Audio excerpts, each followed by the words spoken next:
welcome back. We will discuss what is happening in DeFi, what's going on.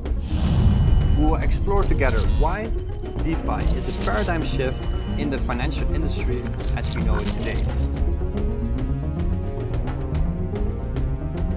All right, guys, and welcome to On-DeFi. This is our second interview now. And today I have Adam Blumberg. I always make that mistake, but it's actually Blumberg, right? Or how do you pronounce it? Either way, man. I think back in the day, and when my relatives came over from Germany, it was probably Bloomberg. It was actually Bloomberger, and my relative that came over from Germany shortened it to Bloomberg, and we pronounce it Blumberg because we're in the U.S. and that's what we do. And God forbid we get confused with a multi-billionaire. Yeah, well, that's a positive thing. If your Google search is probably is good for your searching of your name. So yeah, Adam Blumberg, and Adam Blumberg is from Interactions.io, and today he's the guest on DeFi Talks. Yeah, we will talk about Adam, what he's doing with his channel Interactions.io. We will be talking about financial advisors. So financial advisors are always the people you hear when people speak. I'm not a financial advisor. Well, today we have the one and only financial advisor on the channel that actually is certified to give financial advice and wants to train other financial advisors to become knowledgeable in the crypto space and especially in the decentralized financial space, and trying to guide them to the woods and to all the dark but also all the positive points, and bring that together and make that into a coherent information courses and stuff that we will talk about in the show. We will then also talk about the DeFi ecosystem in general, about the positive points, negative points that we're seeing right now going on. And we will then, I think, close with like an outlook of where we will be heading. So that's what we discussed today. Adam, tell a little bit about yourself. Okay, thanks, Amadeo. I'm honored to be the second guest on here. Yes. We actually had you on our show a while ago, and we found each other, I think you mentioned via Twitter, where I had, I think, posted something and you contacted me, and we actually had our first podcast without ever having had a conversation even before that. Yeah. And it was great. And here we are now we're friends, and we can talk about things like this. And it's great in this world, in this industry, to have people you trust. So I appreciate that. A little bit of a background. I live in Texas. I was a finance major in college. Of course, right after college, didn't really use it because who uses a finance major? So I went into the technology world at Intel, and then some internet companies and a software company I founded. Eventually, after selling that, I found my way back into finance. And I became a financial advisor in early 2009, which, as you know, is an awesome time to be getting into finance. Right when the Great Recession was kind of hitting rock bottom, that's when I got in, because I like to call the bottom. So yeah, I got into financial services, been doing that since early 2009. In 2012, I actually met my partner, Ron. And we met doing some advanced estate planning courses. We got some advanced certifications, advanced estate planning and charitable planning. And we met and we formed our company called Chart Wealth Management. All right. Which we later took and it became what's called an RIA here in the US, a registered investment advisor, which means we're independent. We don't work for any broker dealers. We can only charge fees. We can't charge, we can't make a commission. So that's what we've had for several years, is this financial advisory firm where we give financial advice. And we had this idea that we wanted to give financial advice for a kind of a set monthly fee. We didn't want to base it on assets under management. We didn't want to try to accumulate people's money.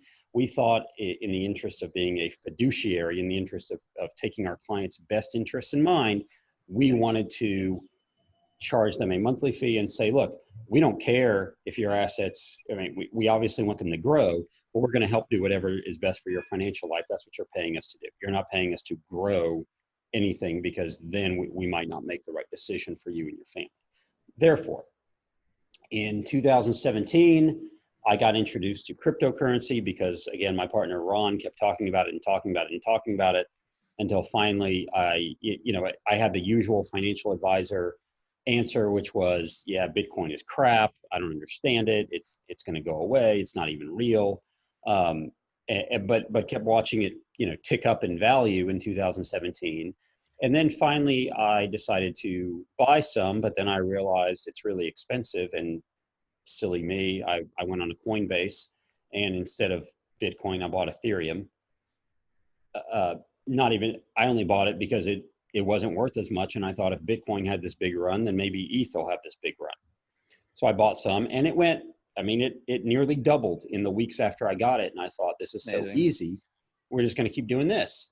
All right. And then Ron said, did you know there's not only 3 of these things, there's like thousands of them. So there can't be. And he introduced me to Bittrex and Binance, and we started trading them. We had no idea what they were. But that made me say, we really need to understand this. I want to understand why there's all these cryptocurrencies. That was the first thing. And that introduced me to blockchain, and we went down that rabbit hole and got so excited about it right off the bat. The first time we read about it, we said, this is going to be huge, because we knew of the issues in the financial world. We knew of the fees and the friction and the people who control everything. We knew about all that. Yeah. We knew about it from being in Texas. We know about it in the oil and gas world. We know about it in the shipping world.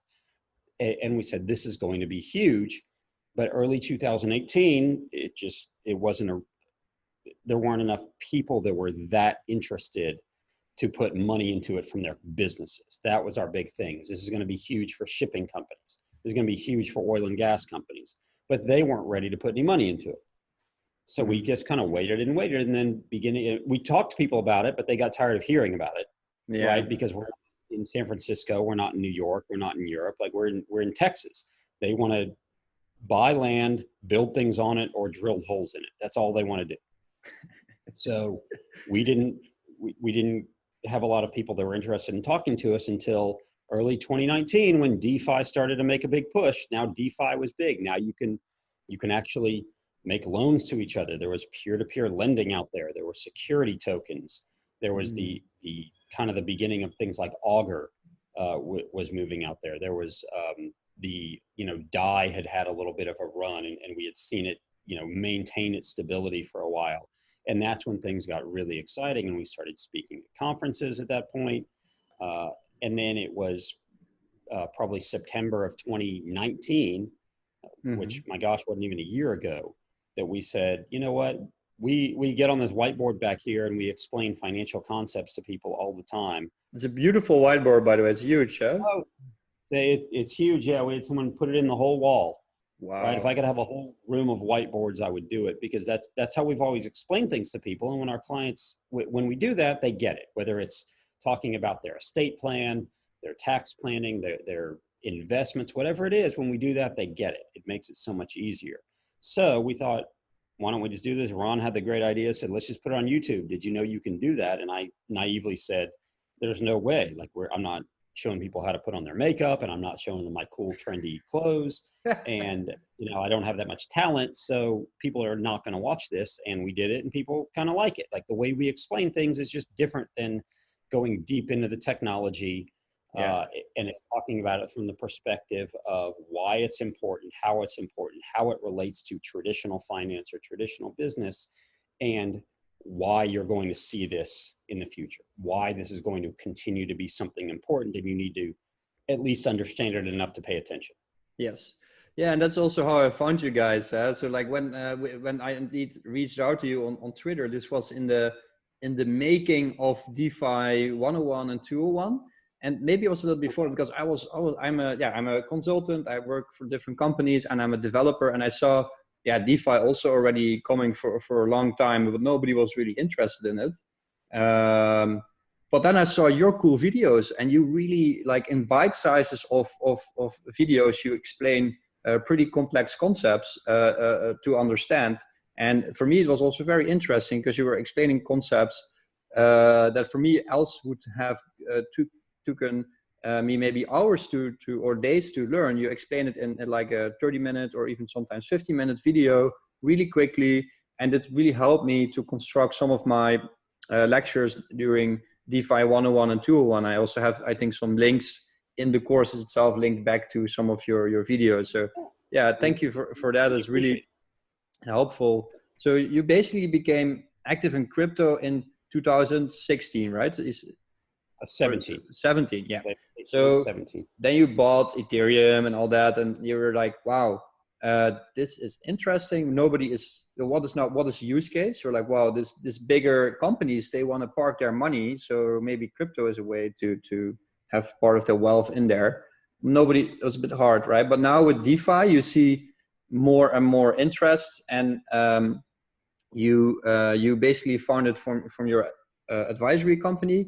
You made the company Interactions.io. How did that process go? Okay, so yeah, interesting. We have two separate companies, right? So we still have our advisory company, which, by the way, we have never, not one time, advised anyone on purchasing cryptocurrency. And we just, part of it is the clients we know are very conservative. We have clients who are in the construction industry, we have clients who are in real estate and such. Like, this is, we've kind of talked about it, and of course they've seen that we have the YouTube channel and everything else, but they just say we're not interested. And we know that there are a few other very good financial advisors that are helping clients through that. And most of the clients we would get would be from elsewhere in the US. So we'd say, look, if you're in New York, here's who you talk to. If you're in California, here's who you talk to, because they're right there. They're proximate. They can talk to you about all your other financial stuff, because advising people, on investing in crypto or investing in DeFi, it still should be a small percentage of their overall wealth, right? So what we say is, like, you still have to advise on all the other stuff. So if someone is putting 3 to 5% into their crypto or DeFi portfolio, there's another 95%.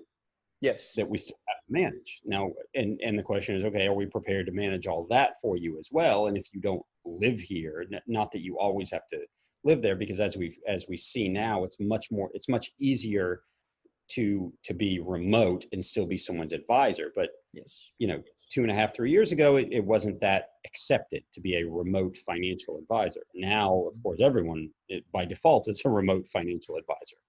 So again, we have our financial advisory firm. Interaxis is a separate company doing focusing on education, adoption, consulting, those kinds of things. Honestly, for the financial advisory firm, we're probably not taking any more clients on that side, just because you have the regulatory issues of having separate companies. You have the regulatory issues of when are we educating versus when are we advising, and we just don't want those issues. There's no reason for us to have to fight that. If I'm a crypto investor and I want to consult a financial advisor, if I'm in the US or in Europe, is there financial advisors right now that can help me as a retail investor or institutional investor or sophisticated retail investor to make that move? Or because basically right now it's either you have to go on the internet, you have these shady, weird websites, or there is some very good blogs and information out there. You can do it yourself.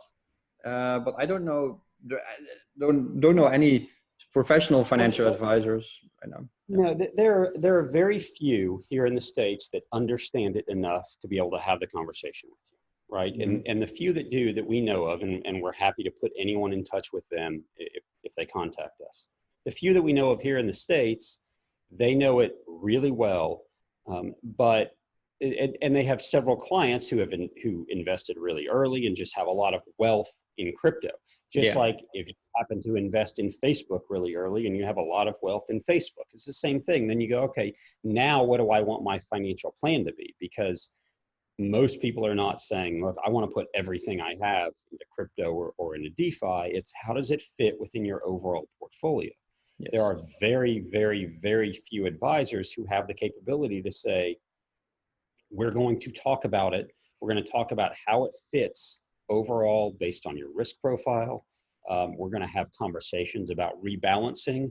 So if, as we've seen, the run up in Bitcoin and ETH recently, you get all excited about it. But if it's only supposed to be 5% of your portfolio, then pretty soon you have to sell it, right? And you have to buy the other stuff. That's part of rebalancing. How does that fit in your overall strategy? And there aren't that many financial advisors that have the ability to have those conversations and understand what they're doing. Furthermore, it's not that easy for financial advisors to figure out how to get paid right now to advise on cryptocurrency, right? Because there's very little available under the traditional AUM model, which says, I just want to accumulate assets and charge you 1% of whatever I manage. It's hard to do that in crypto because there's not the easy rails to do that. So for me to understand, we don't want. Yeah. Oh, sorry. Go ahead. No, for me to understand, you said something interesting. You said the financial advisors manage the money. So because for me, that's also a little bit new, but I thought financial advisors only like consult, and then the user itself makes the investment moves. If you consult a company or an individual and you advise them, you give them, for say, go to BlackRock or go to the Dow Jones or whatever, and then they have to do themselves. Or do you actually make those actions with the money of the people? Oh no, most financial advisors actually manage the money for their clients. Okay, and you have, again, this is in the US, so most financial advisors, if they are maybe with a broker dealer, right, they might, for their clients, put them in something like mutual funds or some other sort of funds that actually pay the advisor a commission. I put your money into these funds, and I help you decide, here are the 4 or 5 funds we're going to use in order to keep you diversified. Yes. Okay, and as we put your money in, I might get a commission, or the fund might be such that I get a regular fee along the way based on how much money is in there. I don't get a commission up front because, of course, most people don't want to think of their advisor as getting a big commission up front for selling them something. They want them for it to be ongoing. And that's a total other debate that we have with financial advisors within this community all the time. Now, if you go to what's called a registered investment advisor, right? An RIA is a firm that has a fiduciary responsibility to their clients. That means I have to do what's in your best interest, not what's in my best interest. And that seems silly. You'd think, of course you have to do what's in my best interest, what's in your best interest as a client. But that is not the standard that everyone is held to. So if you go to an RIA, a registered investment advisor here in the States, they might be managing your money for a fee. And they say, look, if you have $1 million and I'm managing it, meaning I'm helping to make the investment decisions and actually make those trades, I might get 1%. So 1% of $1 million is $10,000. I get $10,000 a year from your account. Okay, and it comes straight out of your account into my account. Okay, so if your account goes from 1 million to 1.1 million, I go from making $10,000 to $11,000. So my incentive is to make you more money, right? Yes. You think it should be. Now, going further down that rabbit hole, because this helps to understand things like financial architects and such, I get my clients and I might outsource the actual investment management piece, the actual choosing of the funds or choosing of the stocks, to someone else who is an investment manager, right? Or a fund manager or something. I might say, look, you're the one who looks at the charts and reads the 10Ks and 10Qs and reads about the companies and reads about the funds and looks at the macro and everything else. My role needs to be, I need to talk to my client. I need to figure out how much we're willing to put at risk in investment in the market, how much we need to put in bonds, how much we need to keep in cash, how much you need to spend on insurance. What do you do if all of a sudden you don't have a job for a while? Silly questions. I say silly. They're not that silly. Should I buy or lease my car? Should I buy or rent a house? Those are questions that financial planners work through with their clients, and the investment management is a piece. The problem is the investment management for a while became the biggest piece that we sell ourselves on, when in reality it should be, am I helping you take care of your financial life? Yeah. Right? Are you prepared for your kid going to college? Are you prepared for some sort of, negative event like we're having right now? Yeah. How do you pay for your car? Are you adequately insured? What do we do when the value of your portfolio goes up? Are we going to take some risk off the table? What if your risk profile changes? What if you have another baby? Like those kinds of things, we need to work through it and be there. Yes. And in that respect, we can outsource some of the actual investment management to another party. Now that party could be people that sit around and make those decisions. That party could be a computer. It could be algorithmic. It Nice. Doesn't matter. And we have to pay for that. And we have to pass that on to our clients, right? So now I have to charge my client 1.3% because I got to pay someone else 0.3%. But you can also approve as a financial advisor, when you have to be sure that certain instruments are approved by certain law jurisdictions. Oh, of course. Yeah, it all has to be, there's all sorts of regulations around it. The platforms, the investment managers, the robo-advisors, whatever that are trading, they're trading regulated funds, right? So they're trading regulated stocks or whatever it might be. These are all public companies. Now, if I want to get my clients into something that is that is private, it's still regulated. There's still certain things I can and can't do. I just might have to, my client might have to be accredited at that point, which means they have to have a certain level of income and a certain level of net worth to invest in certain other vehicles, to invest in certain real estate vehicles or oil and gas, which we have a lot of here in Texas, or debt vehicles or something. And usually that's because those are generally seen as a little riskier, but they're very highly illiquid. That's the biggest problem, is the clients who invest in them have to be able to go several years without potentially getting that money back. That's interesting. Right? They might make income, really good income along the way, but it might be 5 or 6 years before there's some liquidity event that they get all their original investment back, plus all the income they've made along the way. Because the government basically says, look, if you're accredited, if you have a good amount of income and a good amount of wealth, we're not going to look as much. We're not going to, because then you can decide yourself what you're going to do with your money. You can afford to lose money. The government is, in their minds, the government is there to protect the kind of little investor, right? The person who, if they make a bad choice, if their advisor puts them into something that isn't right for them, they can lose literally everything they have and not have much backup. If you're a doctor and you're making $500,000 a year and you make a bad investment, you're probably going to be okay financially, right? You might get angry, you might yell at your advisor, whatever it is. You might even lose a lot of money, but in the eyes of the government, look, you're still going to make a lot. You still have the propensity to make a lot of money. Plus, you probably still have other net worth, and you're a smart guy. You should have known. Right? Kind of up to you. Now, if you're, making $30,000 a year, they don't want me, the financial advisor, going to that person and go, look, if you put your whole $30,000 into this investment, you can double it in a year, and then they lose it. That's what they don't want. And that's what they're protecting against. I understand. And for me, it's a bit of a thin line. I also, it's funny how Ivan on his channel says this. It's like big boy pants on, and because it's a big boy's world. I think, but I see this dilemma constantly, especially in the crypto world, where there is unfortunately a lot of scams to go around, and a lot of like, if it looks too good to be true, it's probably too good to be true. And I think every percentage of gain on your capital, money is never for free. So there's always a risk involved. Even if you get 0.1% interest, there's a risk somewhere, like laying in the grass, lurking for you, trying to bite you in the ass, right? So exactly. Yeah. Real quickly, it's funny. I know you do some work with Ivan, and when I went down the rabbit hole, it was Ivan's courses. That's how I learned blockchain. I took his initial course the day he released it, and I was on that thing every night, to the point that my wife was like, "I have never seen you this interested in anything ever." That's the Bitcoin rabbit hole, man. That's first like ever course.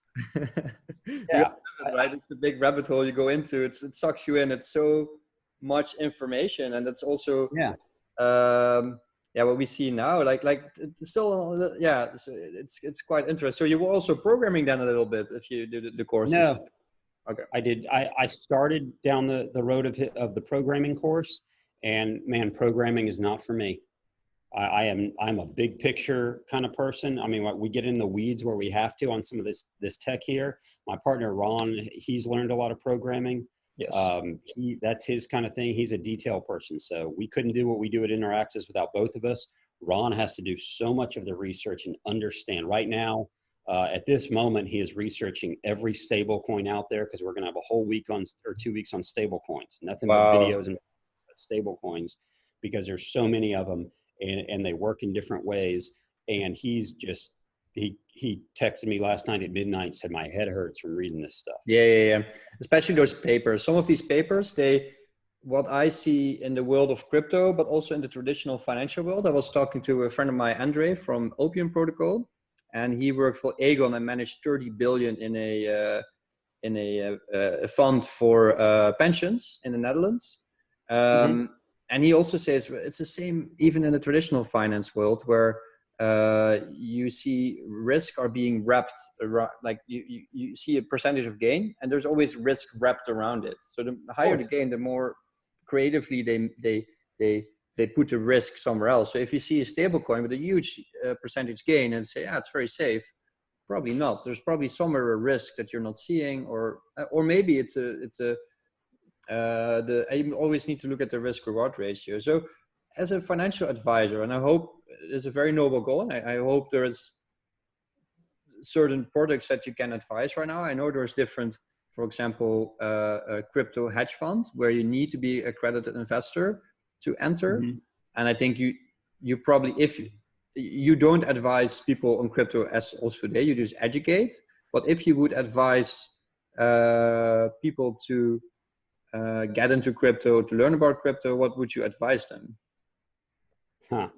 I'm not giving financial advice, but no. My advice is either one, learn about it, right? Learn what you can. Now, you don't have to go as deep as I go, and certainly as deep as you go learning all about it.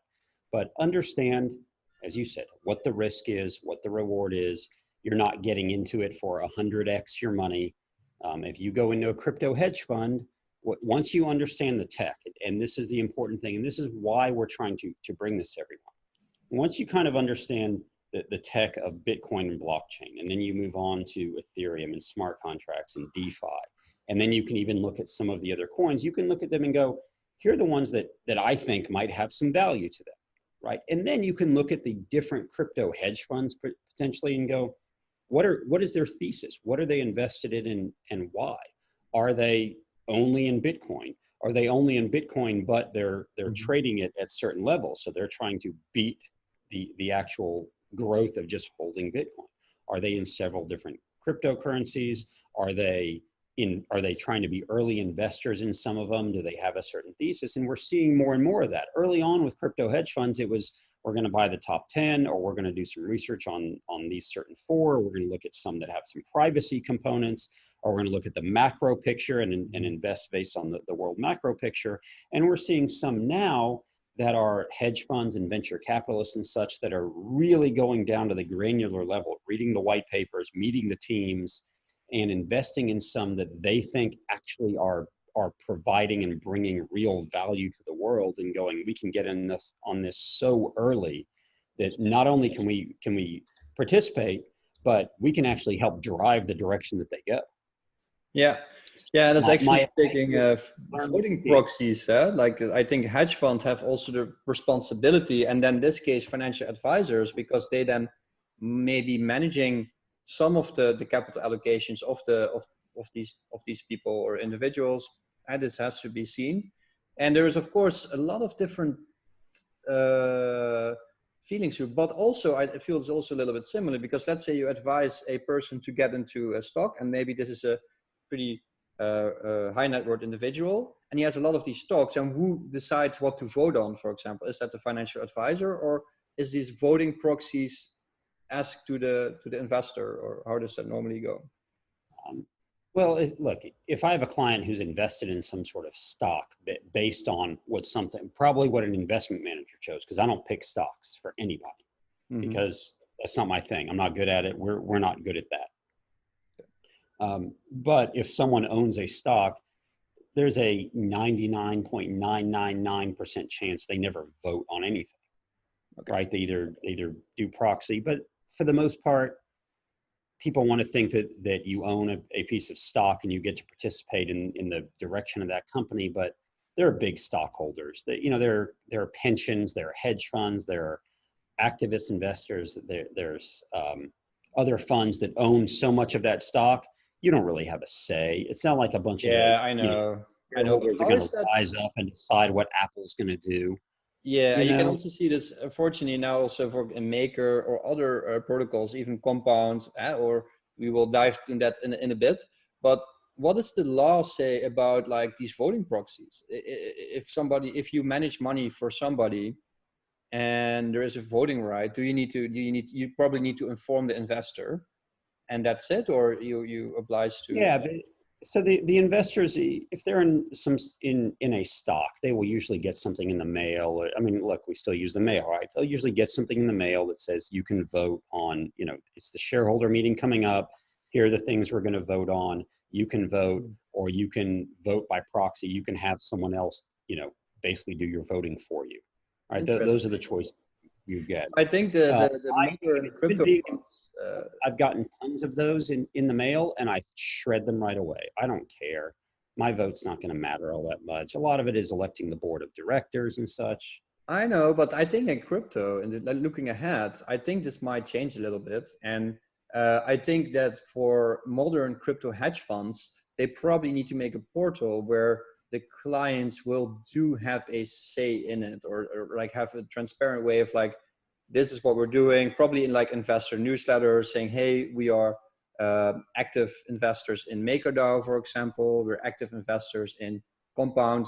Not that I would, there's no financial advice at all, but these things can happen. All right. So I think your goal is really cool to wanting to educate this group of financial advisors that is lagging a little bit behind. I think it's the same with lawyers. They're mostly lagging, and then technology is here, and then the law and a lot of other stuff is like here, and here's the technology.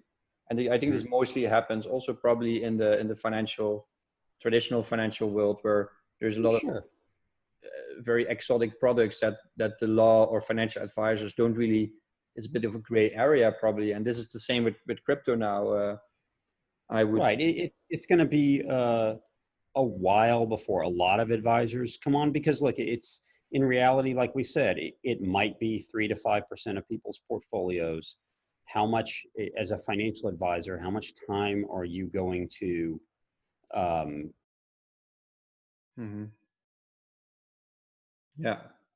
your client's portfolio?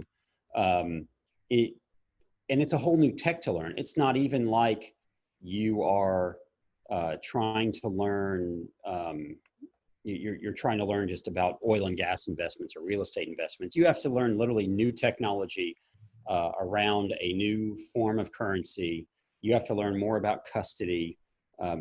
All these, it's international. Like you're learning so much more as an advisor, and you go, is this worth it? And we feel like, look, there are enough clients that are going to want to learn this. As a financial advisor, you have to understand this, because again, it's not only from our perspective as the planner, right? It's not only about which coins you buy or you know, which tokens you want to invest in or which fund or whatever.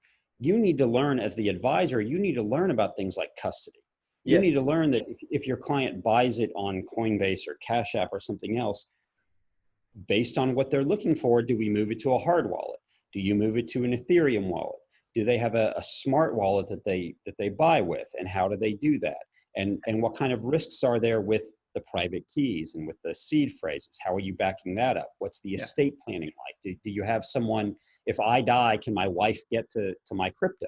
Those kinds of questions we have to answer. And to do that, as a financial advisor, you have to understand what custody is. Well, to understand custody in the crypto world, you have to go all the way back to Bitcoin, right? You have to go back to the white paper to move forward to understand it. It's completely different from the way we know custody. Now, if you only want your clients to have a little bit of exposure to the ups and downs, there are funds you can do, and it makes it really simple, right? Or do you want to be, do you want to have more of that knowledge? And do you think that more clients will want something a little more than just a fund that buys Bitcoin? Yeah, I'm a big fan of the bankless philosophy, from the bankless podcast and YouTube videos and Sure. their channel. I love them. I love their views on Awesome. it. But like, I think we should be all sovereign individuals, sovereign financial individuals, and that it doesn't matter if you have 100,000 or 10,000. You should be able to decide yourself, and then also decide to say, well, and I think this can be Agent Wallet, for example. They could have a button with like consult your financial advisor, that actually there will be a way to have a phone call with somebody that actually maybe advise them, like, look, this is a digital wallet. You can connect your credit card, you can invest money, but watch out, this and this way you store it, etc., etc.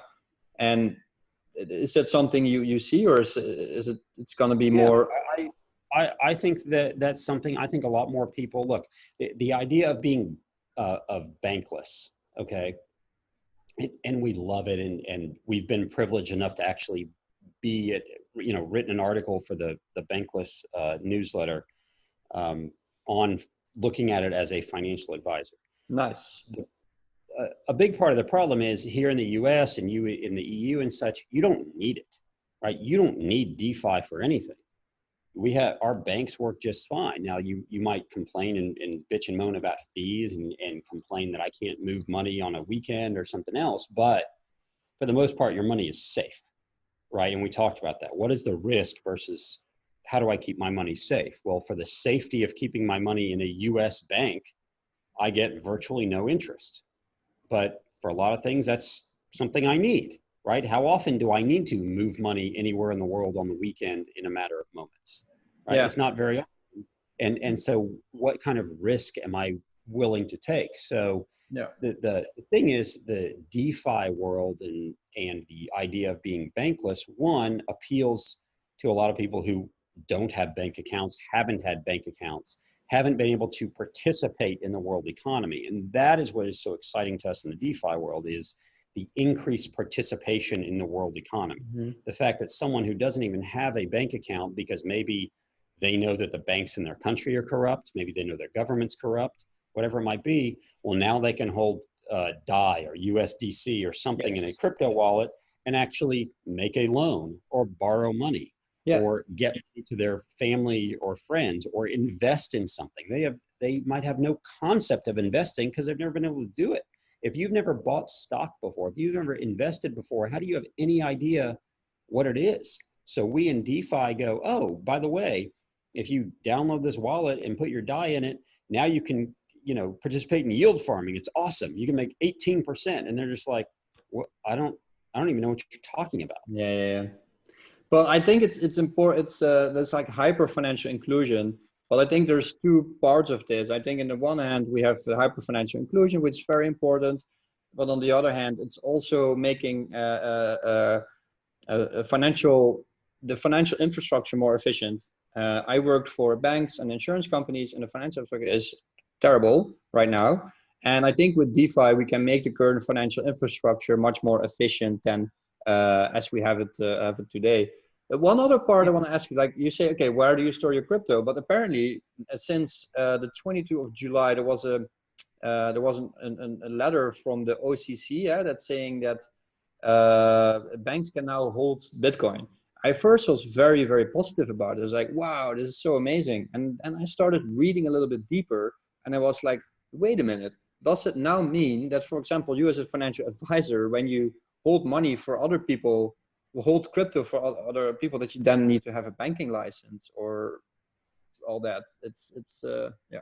No, the kind of the excitement, and look, you're right, that can go two ways. And I think part of it is, if you are a full-on, I want to be totally bankless, I don't want anything to do with banks or the government or anything, then it's actually probably not such a great thing to have the banks be able to custody crypto assets or custody digital assets. Mm-hmm. Because that's really what the ruling said, is banks can custody it. It didn't necessarily say that banks can hold it.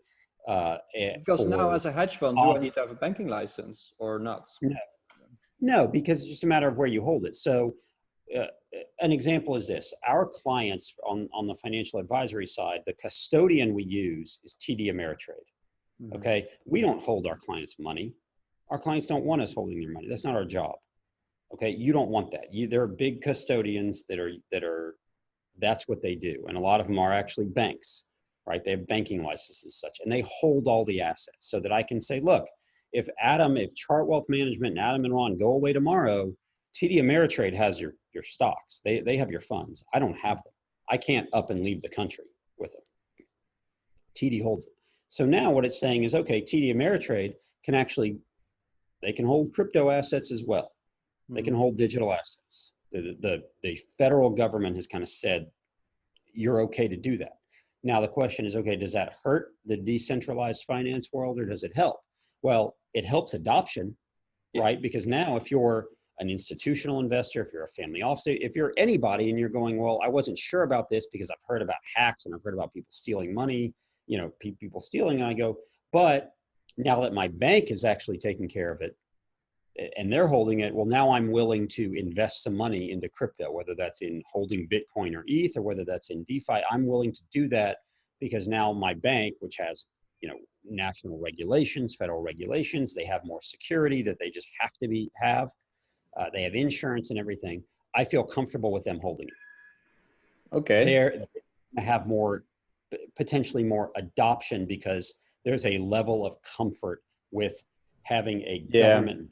But you're saying that it's actually just a positive, it's not really a negative thing. It's mostly positive because there will be no way that they will say now a hedge fund has to hold a banking license, or for example, our Argent wallet that has this really this innovative way of backing up keys. So they're not holding your keys, they're not holding the money, but they're just like a party in that signature, because they know a lot of people lose the keys.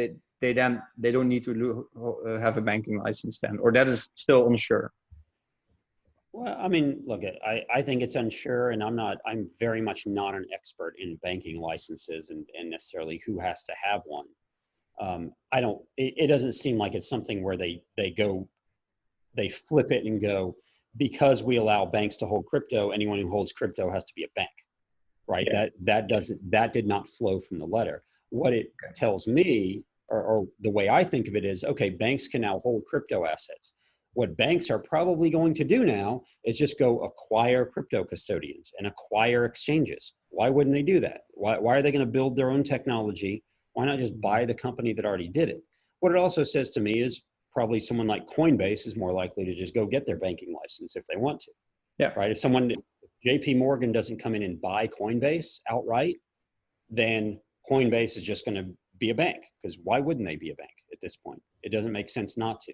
Some of the smaller custodians or exchanges and such, like why wouldn't a bank just go acquire them? They've already done all the research and the heavy lifting, right? Of being a trusted crypto custodian. They have the technology. So that's what's going to happen.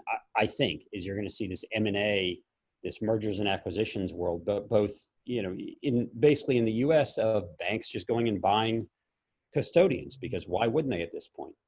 Yeah. Why wouldn't you give clients that aspect? Now, another thing that's not, I don't know, I don't want to say it's not talked about as much because we've had our head down trying to build these courses, right? Yes.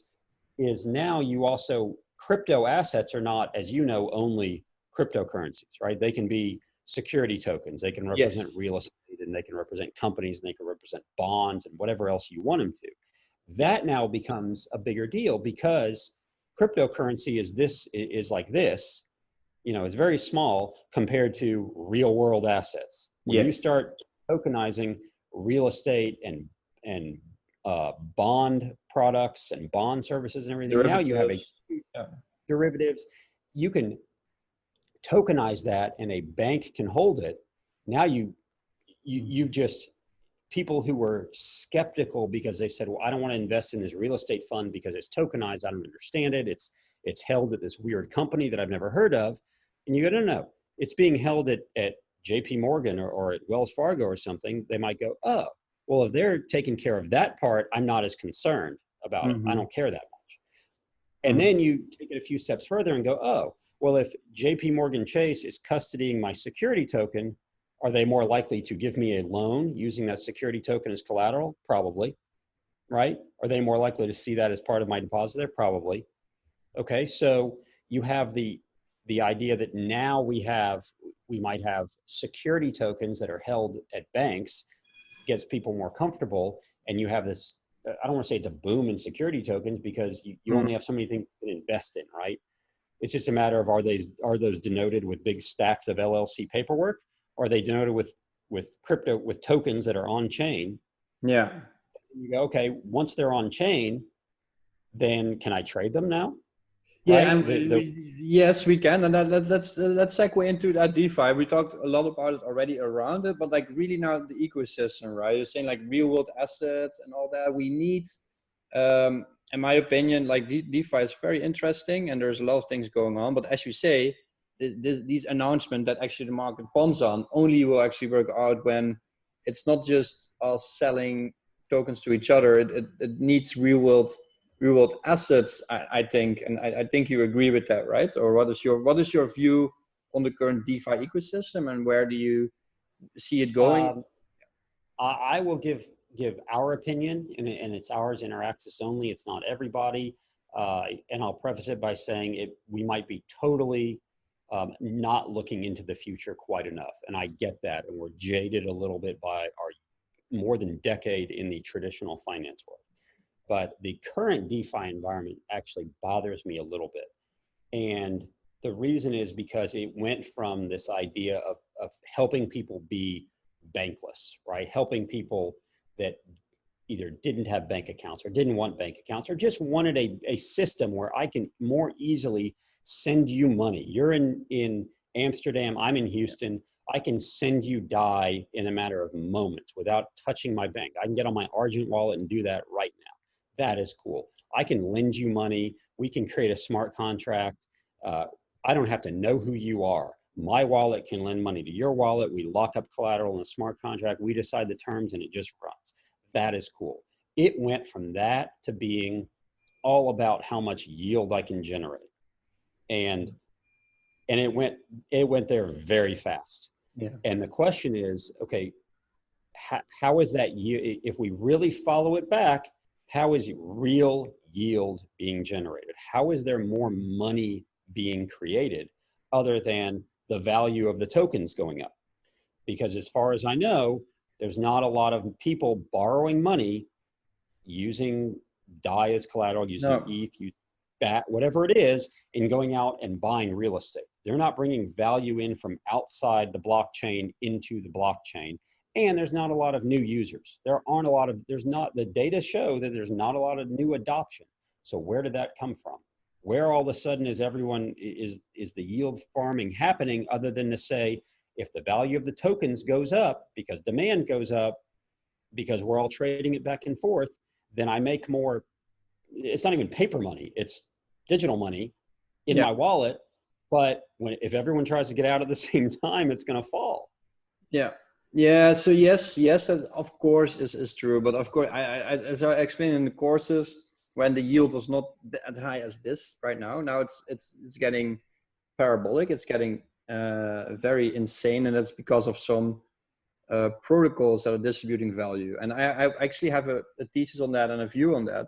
But I think in the beginning, when it was not like 100%, I have 10%. It's just an inefficient market that needs liquidity. But there's some borrowers that want to use liquidity for arbitrage trading, and that's a value that's added. So the market gets more efficient. You lend some assets, and the market gets more efficient. So there's more liquidity in the market. So there is a little bit of value, I think. And right now, what a lot of these protocols are doing is exchanging future cash flow for these tokens. So they're saying this is our protocol. And instead of us doing an ICO, we're doing yield farming. So you can use the protocol. So if you use the protocol, we give you part of the potential future cash flow in the protocol. That's not even determined because that needs to be voted on. And in my opinion, it's quite similar. For example, if you look at Tesla stocks, a lot of people are buying it. And a lot of people are buying it and there's no dividends. So, but of course there's a real company behind it, real assets. But still, if nobody votes, there will be dividends, and it's just a piece of paper that says you can decide on what to do with the Tesla stock. So it's future cash flow of these protocols. So this will indeed never work if we don't see within a year or 2 years these real world assets coming to the blockchain. If these real world assets come to the blockchain, then the future cash flow that a protocol like Compound or Iron.Finance generates is actually like future value that you borrow, right? Or that is speculated on. And this is how, unfortunately, it's a lot of times in the crypto space. So there's a lot of speculation on future events. And I think it's the same with yield farming. It's or even like the percentage gain is partly in inefficient markets and future cash flow that's generated. And that is what I see. I think you're right. And I think it is.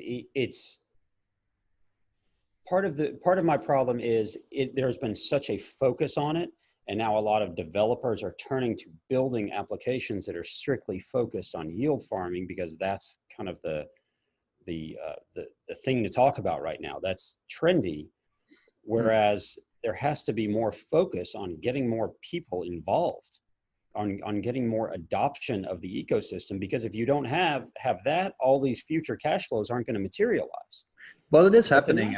But the funny thing is, indeed, you're saying nobody's focusing on that. Everybody's just focusing on Compound, Iron.Finance, Balancer, and when is Uniswap coming with a token and all that. And it's just like, okay, I can yield farm there, so I get more tokens, etc., etc. But that will never work. So as a space, and I also really try to do that in my courses, and also you really try to do that.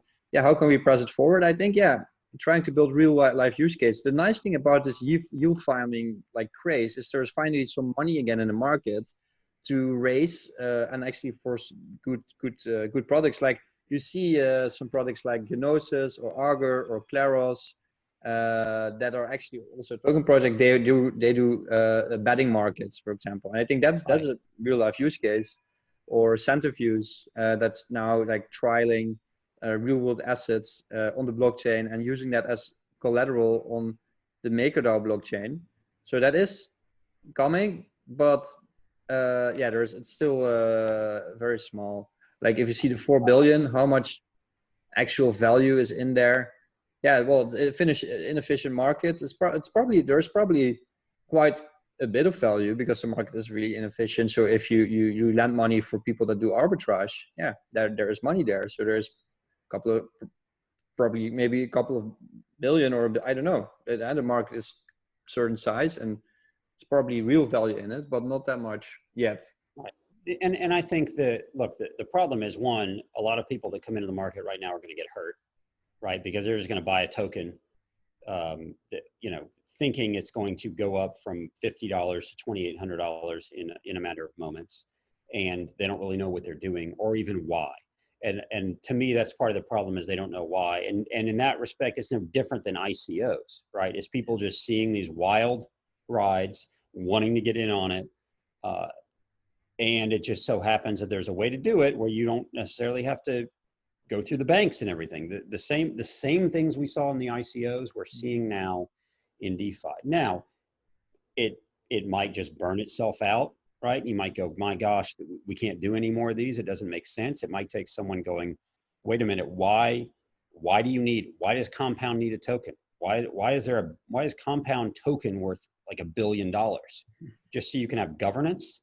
That doesn't make sense. And Compound is a whole other issue, because that, in our opinion, was a complete and total cash grab by the VCs in Coinbase. That's all that was. And it fully launched. Without that, I don't think all these other governance tokens happen, right? Because everyone saw how great that was. But the interesting thing was, they said, okay, we need an incentive mechanism. We need people to borrow more because because our interest rate has gone down under 1%. Well, what's the incentive to lend a Compound under 1%? I can keep money in the bank and do that.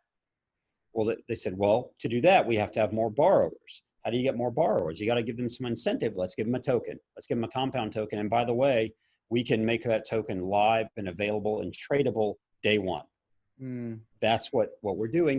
And in all honesty, they are probably going to run afoul of security laws in the US. I cannot see a reason why they are not securities, and I don't want to call too much attention to it, unfortunately, because we don't need a lot of people poking their heads in. They got enough issues. But if you just decide to issue something where people can put their money in and later invest and get more money out, that's kind of a security. Yeah. You saw the 1999 during the .com bubble, there were websites, if you would give your email, you get free stocks. Did you know that? Yeah, of course. I was around. You were. I was not really. So for me, that was new information. It was like you have a website, and apparently, if you put in your email, you get free stocks of that website. Yeah, it's kind of very similar, isn't it? It is a little similar, and it's just, look, it's frustrating because I can't even keep up with what all these tokens are, and I don't even want to, because I think I'd get frustrated, and we feel like a lot of them, there are going to be a lot of scams. We've already seen scams where on Uniswap, people throw out tokens that have the name of some other protocol trying to, get some trades and get some money there. The fact that you can put tokens on Uniswap and 1inch and all these other exchanges without going through anybody, right? You can just drop some liquidity on there and there's no securities laws, there's no nothing, is a little off-putting because, look, in all honesty, securities laws a lot of times are there for a reason. And the reason is because we can't have the little guy losing all their money thinking they're going to go 1,000x. That's where people start to get hurt. And if the securities, the regulators come down hard on DeFi and a lot of people lose money, we're going to lose like 2 or 3 years. And we can't afford to lose 2 or 3 years right now. That is true, but I would also like to wonder how they would do it. Like maybe you didn't, because it's a little bit complicated, but the ON-DeFi, the YFI token is actually released without the team or the developer holding any of the tokens. So this is developed by one guy. He will be sued on a podcast. This is one guy that wrote some lines of code, deploys it, didn't take any of the tokens himself, and just says, you know what? If you use the protocol, here you go, and you get it. And it's really it's already released, and it's already like in a forum, and the GitHub keys are already spread out. So it's like really fastly. It's like a completely decentralized yield farming kind of platform, which kind of interests me because like the Security Commission can say like, oh, as a company you cannot do it. Well, wait a minute, an individual can do it. You don't have to be a company. You can, as an individual, deploy a very complex smart contract. And Andre, the guy that developed it, is very skilled. He's one of the most skilled developers. Yes, and what we have to look at is what's the point? And I'm not saying what's the point like there isn't one there, but what's the purpose? What are they trying to get? Are they trying to do this because they want to progress the ecosystem forward, because they want more participation? Or are they trying to do it because they go, oh, if I release this token in this protocol, then the people that are already in here are going to have a way to make even more money. And we keep saying like the value of DeFi is not in the yield. The value of DeFi is in the greater worldwide potential for participation in the market. That is the true value. It shouldn't be the selling point, the killer app of DeFi should not be make more money. No. But it will be about making things more efficient. So if I can, for example, the YFI protocol can be for me, if I do international trades, or if I want to park money, or if I want to maybe I had this idea for creating a merger and acquisition platform on the blockchain. If I might have like shares with smaller volume, I can still put them in markets and trade them with each other. And in my opinion, you get all these very interesting new value flow and economic models that become possible because of decentralized finance. And I see this happening in front of me, but yes, there is a lot of dangers. I am always a little bit, I find this topic really hard, to be honest, because like, yes, I think there needs to be a law, people need to be protected, but let's say we move the protection out of the way, then we move the scams out of the way, and like what is then being built if people have money and they can use a protocol and understands what's happening, they should be free to do that, I think. And companies should be just free to build on it. But where the problem, of course, is when people don't understand it, that they just get into it. Yeah, but you cannot. Right, and the problem is people are people, right? And for the most part, when you start adding yield into it, the scammers are going to come out. That's just what they do. And the people are going to try to make more money. And there's nothing wrong with making money. I think it's really important. And again, the purpose of greater participation is more people in the world participating in the economy means more people can make money, can participate in capitalism. That's the whole point. So when you have if the purpose behind some of the tokens and the purpose behind some of the protocols is I can have a better financial portfolio, right? Or I can invest, let's say I decide I want to invest some of my money helping out. I don't want to say helping. I want to lend money to some farmers in Africa, India, Southeast Asia, Central America, whatever I want to do. I can do it in a decentralized way, spread out my risk, have smart contracts involved. But because of where I'm going, I can also create these cool hedges that say, look, if there's a famine or a storm or something that wipes out the crops, I'm hedged. I have some sort of decentralized insurance, and I can do all that using a cool algorithm that some kid in Eastern Europe built. That is awesome because it gives me the ability to now lend money. I make money. The farmers who are borrowing my money get to make more because now they have my funds to be able to go buy what they need to do. I feel more confident because I go, look, if there's a storm or something, I can also get paid that way, right? I can also, there's some sort of hedge or there's some sort of insurance that I bought in a decentralized way that a centralized system is never going to be able to do because there's too many central parties to pay. Right? That to me is the purpose. And if the systems that are being built now, whether it's something like Chainlink to bring decentralized oracles in, which is incredibly important, where you see the value, you go, look, this oracles are going to be incredibly important. Teller, band, those are going to be incredibly important, right? Yes. Or whether it's something like Open or Hedgig or some of the other option protocols, or Nexus Mutual, or EtherRisk, or something like that, that is giving us the ability to build the insurance and the hedges and everything else. And it gives me the confidence to go lend money, which, by the way, I wouldn't be able to lend to someone in those countries, to some of those farmers without DeFi. Doesn't it help the entire world economy, right? Yeah. So purpose can't be about make 2,800 times your money, because then everyone's just going to build for that, because in reality, it sounds horrible, but people are people and people are kind of schmucks. Like, overall, yeah, but I think if you build something that adds value to the world, you should be rewarded for it. So I think, like, if we look, if you come from outside as an alien to the world, and we're asking, like, what are we all trying to do here? We're trying to basically push money, especially as an entrepreneur. I'm looking for an entrepreneur mindset. I have people working all over the world for me, and I pay them money to keep them motivated and so that they can sustain themselves, right? If I can do, if money distribution is more efficient, I think the whole economy will be more efficient. Because, like, if I can pay somebody, the entire purpose of the world financial ecosystem essentially is to get money, funds, from the people who have it to the people who need it. And not in the way, not need it like need it, in a charitable sort of way. They need it because they can do something with it, a business or whatever it is that brings value to them. And therefore, if I'm the one who has the money, it should bring value to me.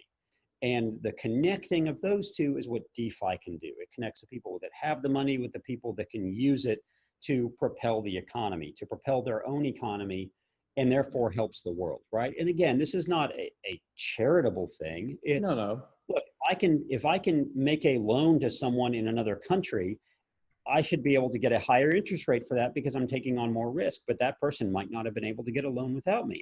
I'll say this, I make loans through Cadence, which I've talked about on videos and such, which is not at all decentralized or anything, but they source, one of their originators has loans that go out in Colombia. There was a new one I saw today in Mexico, right? These are people that wouldn't have been able to get loans otherwise, and it's not going through the DeFi system at all, but utilizing blockchain technology to make everything more efficient. Those people have the money to do with what they need to build their business and support their family. Yeah. I make extra yield on that. I make extra interest because I'm taking on more risk. If I can then go use another protocol to hedge some of that risk, don't I feel more comfortable about it, right? So instead of making 14%, I'm making 12%, but I've hedged my risk. But I would say, like, if, for example, if you increase smallhold farmers all over the world with 5%, then I think the GDP of the world will increase with like 20 or something, because if you increase production of certain undervalued classes in the world, the whole world will be much better. That's the whole point. It's, to efficiently get funds from the people who have it to the people who could use it to make things better, right? To make the economy better, right? I invest in potentially a real estate fund because there's someone else who is better at making real estate decisions than I am. Yeah. Right. I don't go out and buy a building because I know nothing about buying a building. Someone else does it because that's their job. I would rather invest in that person and pay them something to go. What I would like to see, for example, I use Stripe a lot, and I have a lot of international clients, and I have I don't have something called like a credit rating or something, because I have my company in Hong Kong, etc. But I want to be able to say, I send my invoice to my client in Stripe, and I want to then be able to, with one click, directly get my money and then pay 5% interest over that directly, for example. And that somebody will carry the risk for getting the invoice. I think that is a possible future where DeFi might lead to. And if I get directly my money, I will be 10 times more efficient, and I will add more money to the economy with my... Exactly. That's the whole idea, is you're increasing efficiencies, right? And if some of these protocols are doing that, that's great. The worry is when trying to get in on those protocols early, therefore driving up the price, is more of the story than actually the release and building and use of the actual protocol. And I'm talking about this, and it gets into a topic that we talked about in the Defiant in Camilo Russo's newsletter, about the idea of financial architects, right? The idea that in the future, and why we're trying to educate more financial advisors, is clients, investors will be able to have these hyper focused and hyper customized portfolios that say that I have a portfolio that has some, equity in some companies, maybe some things that pay me some sort of income, whether it's loans, whether it's bonds, whether it's dividend paying stocks, whether it's tokens that I stake, whether it's liquidity protocols, whatever it is, pay me some sort of income, knows that I live in Houston, Texas. Therefore, a lot of what I have and a lot of my wealth is tied to oil and gas. So I have to hedge oil and gas somehow, right? I have to hedge because the value of my home is kind of tied to the oil and gas market. If I can have this super customized portfolio, but done in a way where my financial advisor doesn't have to go through ridiculous amounts of data to do it, that you can just hit some buttons and go, okay, Adam can get these stocks, these bonds, these liquidity pools generating income for him, and has a little bit of hedge against oil and gas and a little bit of hedge against real estate, whatever it might be, then Adam and his family have this great portfolio that can sustain so much more than it could 5 years ago. Exactly. And that's where DeFi will eventually add a lot of value. So let's say if this will become a reality, I can get my invoices directly paid. You as a financial advisor can like really quickly construct really more normally very complex products together. And that will make the whole world more efficient. Then that value, there's a lot of value in that. And that value will drip in these DeFi protocols.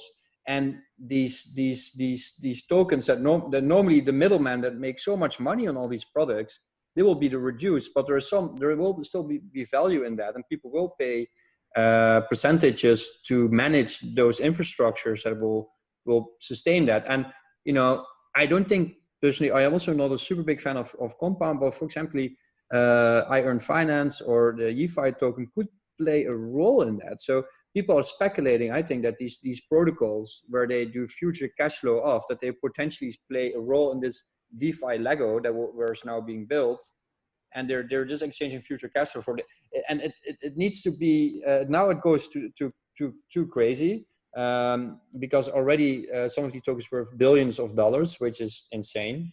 But there is a lot of, if the vision that we now paint here will come into reality, I think the value will be able to go times 100. Like if you're now really early in DeFi, you invest in a portfolio of different tokens. These tokens will play a crucial role in this new digital financial infrastructure.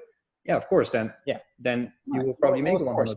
You just have to understand what that is. You have to understand how it fits. Yeah. And when I invest in this, how is it paying me? Why does this particular token, why does this protocol even make money, right? Like I understand when I invest in Uniswap liquidity pools, how I make money. I make X percent of whatever's traded on the pool. Now, if Uniswap all of a sudden has a token, where does the token make money? Why does the token have any value?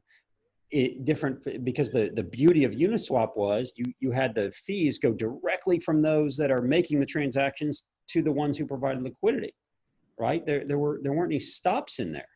If you have a stop in there, how are you different than a regular company? You're no different at that point.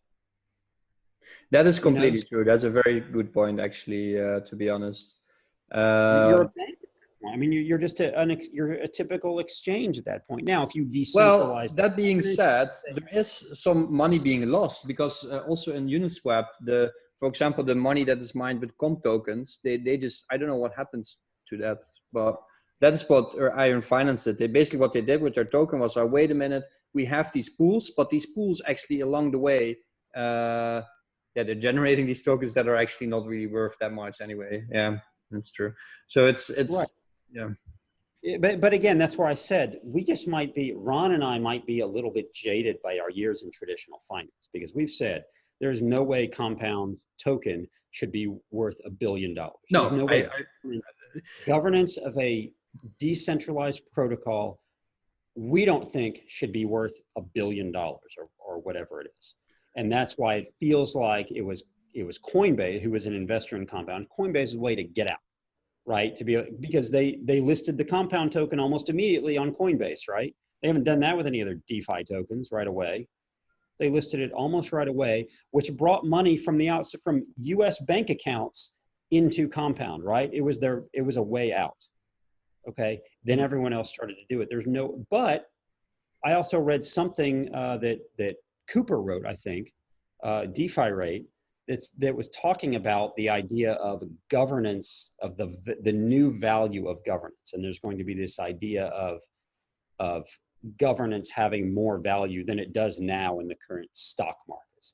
And that's interesting. And that's where I say, look, 10 years from now, we might look back and go, man, they had it right. Like, to decentralize the governance and do it in a way where it's based on the tokens. And you know, right now I think, well, how is that any different than stocks, right? Like we talked about earlier, I don't vote with the few shares of stock I own. Am I going to vote with the few decentralized tokens that I own? Probably not.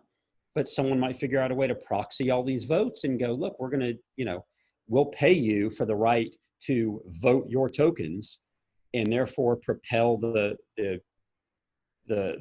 protocol the way we think it should go. And there's probably going to be some value in that, right? There is value in current voting proxies in stocks, right? I think if there's some big shareholders in Tesla, they probably want a lot of smaller stocks and have their voting rights and then make certain decisions. I don't know if they pay extra dividends for that. Yeah, but they already have it. Like they don't need to come to me and say, I'll give you X amount of dollars for your vote. Yeah, that's true. Like they have enough sway. Like if they have enough money, they have enough sway already. But look, there might be that, and it might be based on the voting of the protocol. It might be based on how the protocol works and how different proposals take hold. And eventually there might be a vote to fork the protocol or something like that. I don't know. I don't want to be so much of a naysayer that we put our foot down and go, this will never work. This is stupid, ridiculous, because the same thing was said about Bitcoin 10 years ago, right? Same thing was said about Ethereum 5 years ago. Like and here's where we are. And the people, the devs working on this are incredibly, are just brilliant. And we don't want to, we don't want to put down what they're doing and go, you're not seeing this, because they're visionary and they're brilliant. And here we are at 40 something years old, been in the traditional finance world for a while, going, this will never work. It has no value or whatever. We're just like the 65-year-old guy looking at internet stocks, 20 years ago, going, this is silly. No one's going to buy anything if they can't go into a store and see it. Right? Amazon looked ridiculous. When you look at Amazon's business model 25 years ago, you're like, really? You're going to sell books? Okay. You're going to compete with like the tiny little bookstore down the street. Enjoy that. Right? And here's Amazon doing what they do. So who are we to say that it's not going to work? We're saying right now, I don't like where the focus is. That's all. I agree with that, but I do want to say that I do think, like, okay, Compound is an interesting example, and you might be right with Coinbase. Let's see what the history books will tell, or the future will tell about this. But I think you're probably right about that. Right, it might be. And look, and look how cool it is now. So let's say that Coinbase has a lot, still has a lot of the compound tokens. I don't want to rail on Coinbase, because what Coinbase has done for adoption of cryptocurrency is absolutely ridiculous and beyond what anyone else in the world has done. Yeah. Right. And they will probably be a public company, or they will just get acquired now that banks can custody crypto assets. So now let's go a step further, right? So if Coinbase has a lot of control of Compound, and Coinbase ends up being either a public company or owned by a bank, now you have bank shareholders controlling the decentralized protocol, right? Essentially, because they have Compound tokens, right? How does that work? How do you feel about that in DeFi? Well, then you go other protocols, right? So that's what I mean with that. That's why these protocol tokens have some value, because then you could say that the voting rights, or actually the decisions in a protocol like that to add new assets, to do certain movements in the protocol. If there is, let's say there's a couple of billion or 100 billion in these protocols locked up and moving around, then deciding what happens with that money has a lot of value. Sure. And again, we might just be so behind in our thinking that it makes total sense to other people, or it's just going to happen. It's going to materialize, because a lot of these protocols, someone had a vision and they said, this is just going to work, and we're just going to keep at it. Yeah. And I'm not here to say it won't work. Our thing is, look, if you're going to invest in, whether it's DeFi, governance protocols, or any tokens, whether it's cryptocurrency, pure crypto, security tokens, DeFi, whatever it is, just know what you're getting into. Have some education behind it. If we're going to bring this whole hour and a half talk we've had full circle, it's get the education, which is why we want to get it out there to financial advisors, so that they understand, why does Chainlink have value, right? Why does Compound have value? What's the difference between the Compound token and putting my money, providing liquidity to Compound? That's a whole new thing, right? Providing liquidity is something we as financial advisors never talked about. We didn't even know what it was. And now it's a huge deal in DeFi, right? You can make money by just throwing your, provide money to a market maker, but in traditional finance as well, right? But it's not that popular, I guess. But no financial advisors talk about market making. In all honesty, they hardly know what it is. So these ideas are kind of new, and that's why we want to get the education out there, because you have to know. But you have to know. That being said, also as a financial advisor, if you see in the beginning of the internet bubble, for example, or now there's also a gold bubble, probably, what precious metals, but you see these bubbles, and as a financial, you can make constructs around it, like, okay, you have these products, probably when it reaches this amount of market cap, get out, right? Because then we have these cycles, right? I think we probably will get into a DeFi cycle. I think this DeFi bubble might be bigger than the 2017 ICO bubble eventually, when we see more people going in. So you saw today, I saw like translated messages from Finance or Balancer or Compound in Chinese, and then people were educating the Chinese people how to understand DeFi. They don't care about they just want to make money, right? Right, but then the question is the bubble in the investment, or is the bubble in the actual production and use and development and everything? And what we just want to see is the development continue to move forward, because there can be a bubble in investment, right? There can be a bubble saying the value of this has gone up such that it will come down, right? There was a bubble in internet stocks. Yes. But the bubble wasn't in the internet, right? The internet kept plowing forward because it was a great idea. Yeah, and that's what we're seeing right now in DeFi as well. Right, it'll keep plowing forward because it's a great idea. We just want to see more of the applications built. I mean, the devs are so good and so smart. We want to see some of that going to just application. Like it was, you know, here we're sitting. It's what today's Wednesday. I think yesterday we saw the announcement that Sablier was acquired by Mainframe, right? And it's because Sablier, Paul Berg, built an application to stream money. And Mainframe saw that and said, oh, we can use this for bond applications, for debt applications. This is awesome. We want to use your protocol for this. And they just bought them. That's cool because because neither one was a yield farming play. It wasn't a try to get the value up. It was, we built applications that are very useful. And someone else saw the use and said, we see how we can make this even more efficient or more useful, how we can make our company more efficient. And that was really cool to see. Because Paul has been hammering out Sablier for a while and built something that was really helpful and great for the economy.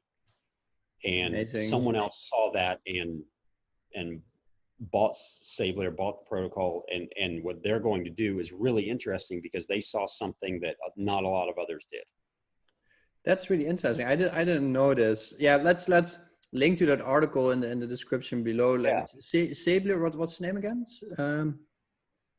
Of the protocol? Sablier? Sablier, yeah. So the streaming of DAI. So you stream DAI per second. Exactly. And he had taken how many steps farther. And we brag because he was one of our first guests on our podcast. It was actually like the day he launched it. And we thought it was really cool and interesting. And we tried it out, of course. And it's just interesting idea of being able to essentially stream money. Well, when you start talking, Mainframe saw it and they said, oh, we can use this with bonds. Like you can get paid daily or by the minute instead of every quarter or every year or whatever. So it's interesting. We're really excited about it. And so when you and I look back at this video in 5 years, you're going to be like, we were stupid for being so worried about it. It just plows forward. It's like being silly for being worried that pets.com failed in 2000. Yeah, right? Probably. Man, that didn't break the internet. No. All it did was it lost a lot of people a lot of money, but all those people probably shouldn't have been investing in it. Figure out where you're going to make your money. You look back on the internet bubble and you go, look, you were investing in, here's the problem. You were investing in potential money, potential income down the road, but not everyone understood how that company was going to get to profit. Right? Mm-hmm. There are some of the same things with ICOs, and there are some of the same things today with some of these protocols. If you don't understand where that company is going to get to profit, and it's just a good idea, but they don't have they don't know there's this X amount of addressable market in the world. Yeah. They start if X% start using our protocol, here's where we make our money. We know where Aave makes money. Right? We know where they take their fees. We know where Uniswap gets their fees and everything. So start going, okay, let's extrapolate that. And if I'm going to invest in one of those, I just want to know where I'm getting my fees and what the addressable market is. And if I'm paying 22 times what the current market, or what the current value is, or what the current revenue is, that's okay, because I might be paying 50 times current revenue at Amazon right now. Or 1,000 times Tesla or whatever. Like, it's not that big a deal. Just understand that and don't do it just because it might go from 100 to 2,000 tomorrow. That's a silly reason to do it because it might go from 100 to 0 and you lose all your money. Yeah, and you can look at price to earning ratios now in certain crypto protocols, right? Even in Tezos or in Ethereum or in Compound or in Finance tokens. And I don't agree with all these tokens. So I'm really blockchain agnostic. I really try to look at the value flows. And there is something coming there. There's really something coming. And actually, I would say doing an exit with a company like Sablier did, it's probably much more rewarding and much more better for your resume. It probably also gives more, like it gives you just right away this clean chunk of money, like dollars that you can use. But I think in a way, it's both interesting. Like I think it's a new way to potentially raise money, how these new protocols do it, and to do it so that's where people need to be educated. They need to watch your videos and your courses. They need to watch DeFi Dad and read Bankless and read the Defiant if they're going to get heavily invested in this. And if they're not, then they need to find someone to help them, right? They need to find someone to go, you know, what should I do? How does it fit? And look at it not as a get rich quick, not as a, I'm going to put in every penny I have and hope that I turn it into a fortune next week.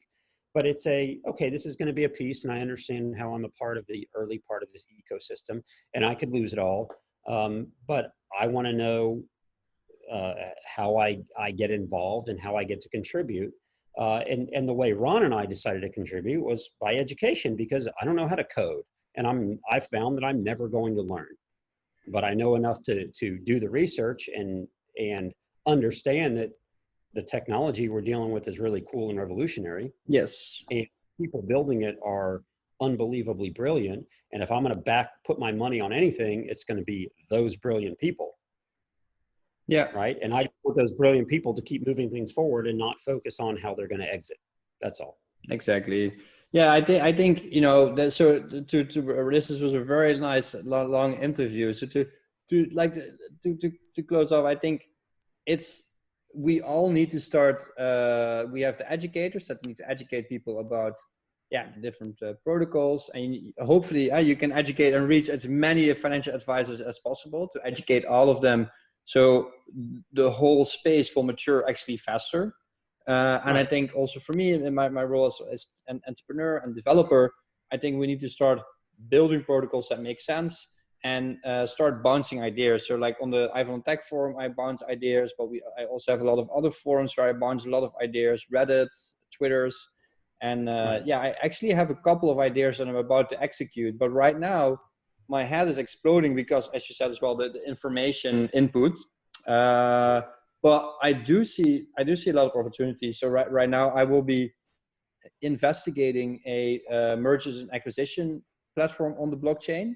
So I'm looking into that with some bigger parties, and I'm trying to see payrolling, if we can make payrolling more efficient. So there's a lot of different, and invoice financing.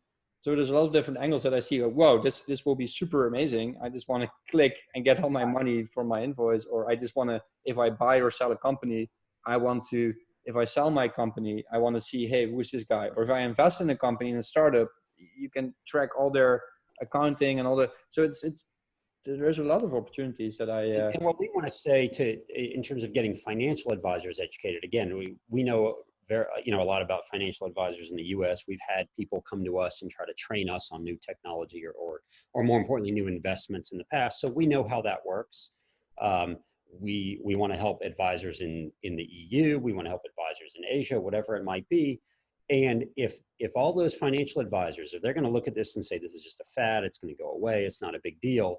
You said the same thing about discount brokers back in the late 90s, early 2000s, when E-Trade came about, and Ameritrade and Charles Schwab Online and all those, and they're still here. And now they've become Robinhood, right? They become the ability that I can literally download an app and be trading options in moments. Okay, so that stayed around.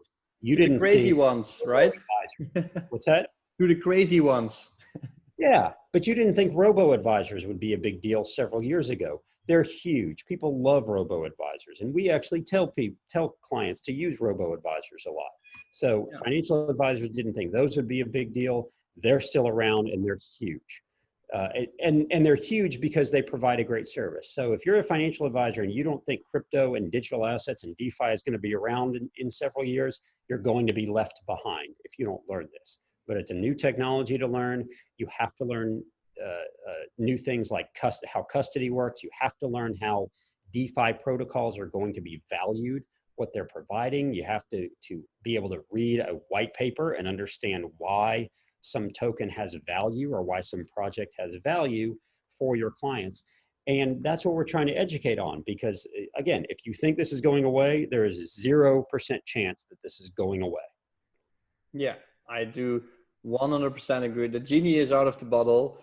Like you see now, one person in Africa, or I don't know exactly where he is, can build this amazing protocol that generates a lot of value. And I think this is only the start. And of course, we still have to learn a lot, but I think there is a lot of opportunities and a lot of dangers. And as a space, and as an actor in the space, if you go the right path, yeah, there will be a lot of fortune and a lot of knowledge and a lot of happiness at the end. But let's navigate together to this DeFi world. If people want to find you, Adam, where can they best find you? And also, by the way, like all your credentials and intro of this story will be in the description below. But where can people find out more about yourself? Our Twitter handle is @Interaxis8, the number 8. So we're there a lot. Our YouTube channel, just search for Interaxis, and I think you find it pretty easily. Website is www.interaxis.io. That's INTERAXIS.io. And there we have all of our podcasts and blog posts and videos and everything. And that's being retooled right now. So in like a month, there'll be a whole new Interaxis website. And those are usually the best places to find us. So hit us up there. Tell us what you like. If there anything you want us to see explained, we will usually do our best if it's something that we understand, and it's something that we find value in. We're not going to shill anything just to do it. We have to find value in it as well. Yes.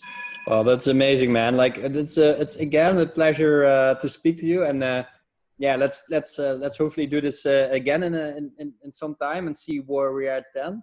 And that's full warp speed ahead in the decentralized financial space. I really believe it will be a parallel financial universe, and it will give us more financial freedom. But let's see where this takes us. And there is still a lot of things to discuss. There's a lot of things open. So let's keep on discussing also on Twitter and on other forums and in the comments below if you have any questions. And thank you very, very much, Adam. And I hope to speak to you again soon. Great. And let's build some cool stuff together. Right?